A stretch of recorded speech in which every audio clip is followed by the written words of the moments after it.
So hello everyone, today I am going to discuss round robin scheduling algorithm.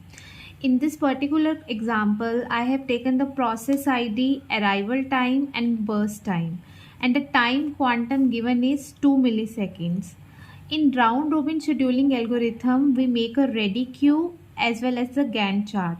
In the ready queue, let's check the time arrival time. At time interval 0, only one process P node is there in the system. So P node will be allocated the processor at time interval 0 for 2 milliseconds. Now let's make a ready queue side by side.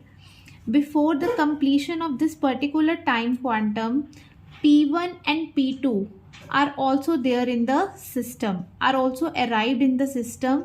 So as soon as P1 and P2 are arrived in the system, they will move in the ready queue. They are ready to be executed.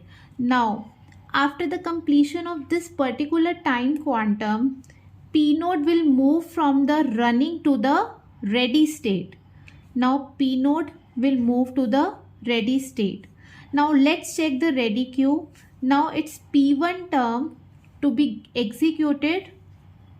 So P1 will be allocated the processor for next 2 milliseconds.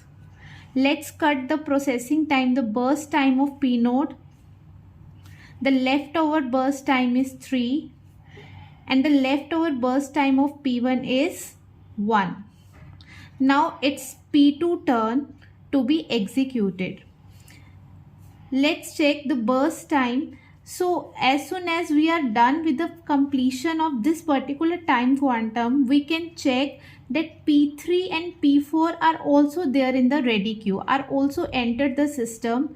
So P3 and P4 will be added to the ready queue, and after the completion of this time quantum, P1 will move from running to the ready state. So it will also be added in the ready queue. Now what will happen if we check the ready queue? Now it's P2 turn. P2 will be allocated to the processor. So here is one important point to note. The burst time of P2 is 1 millisecond and the time quantum is 2 millisecond. Now what will happen in this case? CPU will not sit idle. Rather, CPU will be allocated to P2 for 1 millisecond, and after the completion of this particular time interval, it will switch to the next process in the ready queue, which is P node. Now the leftover time of P node is 3. If processor is given to P node for 2 milliseconds, now the leftover time is 1 millisecond. As soon as the processing time or the time quantum of P node expires, we will check the burst time again. The burst time is still left with us, so P node will be added to the ready queue. Now it's P3 turn to get executed. Now we will check the burst time of P3. It is 2 millisecond. So P3 will be allocated the processor for 2 milliseconds. Now after the completion of this time interval, P3 will be terminated because the burst time of P3 is 2 milliseconds. Now it's P4 turn. So P4 will be executed for next 2 millisecond and the leftover burst time is 1 millisecond. So after the completion of this time interval, P4 will be added to the ready queue.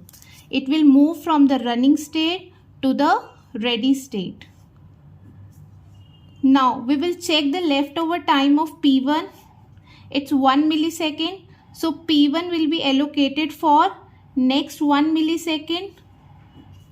The execution of P1 is completed. Now the leftover time of P node is again 1 millisecond. So P node will be allocated the processor for that 1 millisecond. Now the execution of P node is completed. The leftover time of P4 is again 1 millisecond. So P4 will be executed for another 1 millisecond and the execution of P4 is also completed. Now let's calculate the completion time of all the processes. If we look at this particular Gantt chart, the completion time of P node is 13 millisecond. At 13 millisecond, the process P node is completed. The completion time of P1 is 12 millisecond.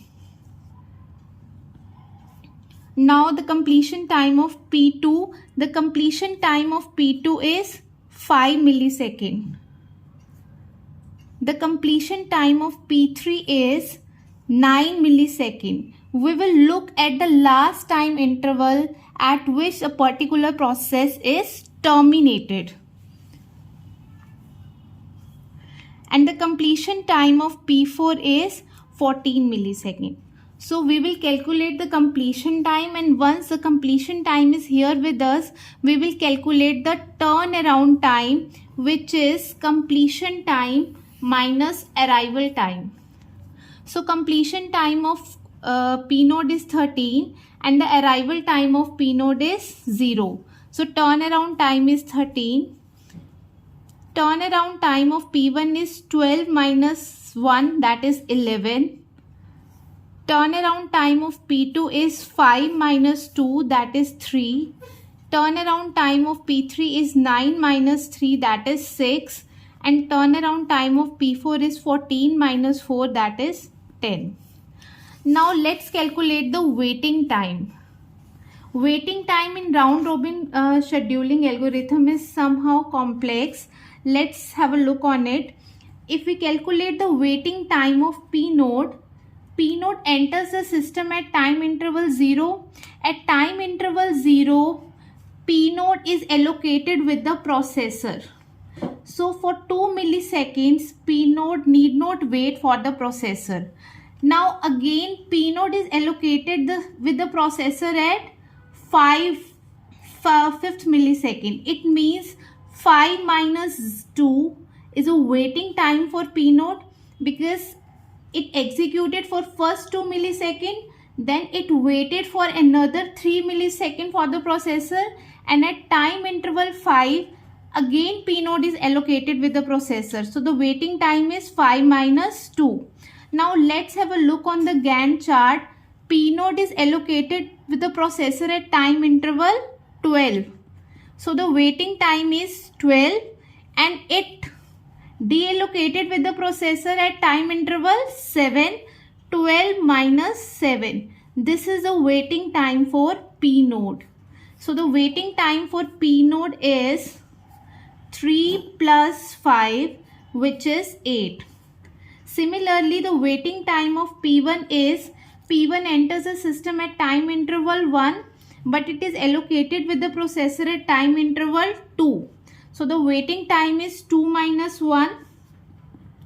Again, we will check the Gantt chart. P1 is allocated with the processor at time interval 11 and it releases the processor at time interval 4. So 11 minus 4. This particular amount of time P1 has to wait for the processor.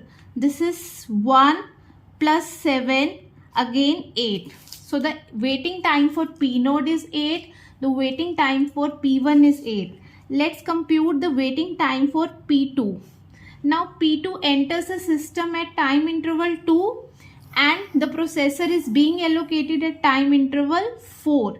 So the waiting time is 4 minus 2, which is 2, because the execution of P2 is completed at time interval 5. So we need not look at the Gantt chart again. So the waiting time of P3 is, P3 enters the system, arrives at the system at time interval 3 and P3 is allocated with the processor at time interval 7. So the waiting time is 7 minus 3. Again we will look at the Gantt chart. The execution of P3 is completed in this particular time interval. So the waiting time is 4. Now let's talk about P4. P4 enters the system at time interval 4 and P4 is allocated with the processor at time interval 9. So the waiting time is 9 minus 4. plus if we look at the Gantt chart again, P4 is again allocated with the processor at time interval 13 and it has to wait for 13 minus 11 seconds, that is 13 minus 11. So 5 plus 2, it is 7. This amount of time P4 is waiting for the processor to be allocated.